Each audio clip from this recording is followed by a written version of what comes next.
আসসালামু আলাইকুম শুন ভাই, কি করেন ভাই? আরে ছড়া মিয়া, ছড়া দেখি তুমি কি আপনি কোন জিনিস লইতে খালি ক্যামেরা করলে সামনে বইতেন জান। আরে মিয়া আপনি কি করতেছেন? এই জিনিসটা কি আপনি কইবেন তো? জিনিসটা কত একটা ইউনিক জিনিস, কত একটা ভালো জিনিস আপনি কাম করতেছেন। আমরা যারা প্রবাসে আছি আমরা এইগুলা অপচয় করি।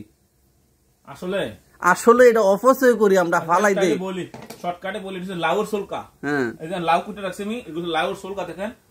এই লাউ সোলকা গুলো আমি একটু না ভারী করে একটু সুলছি, ভারী করে লইছি বুঝছেন নি, ভারী করে লইছি যাতে আমি এগুলোরে মানে ফলতে পারি বুঝছেন কি দেখছি।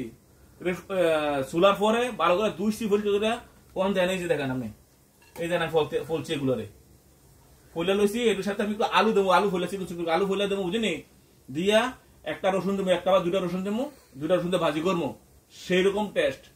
এগুলো ফালাই কোনো আসলে লাভ নাই বুঝছেন, ভালো একটা জিনিস কিন্তু আসলে আসলে আমরা যারা প্রবাসে আছি না, আমরা বললাম এগুলা অপচয় করি, ফালাই দেই।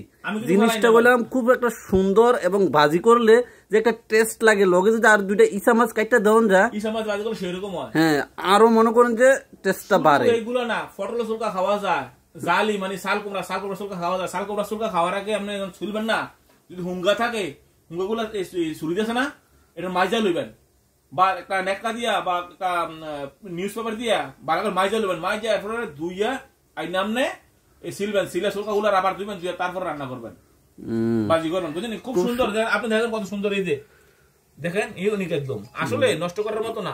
খুব সুন্দর লাউডো কষি লাউ হইলে আর সুন্দর লাগে।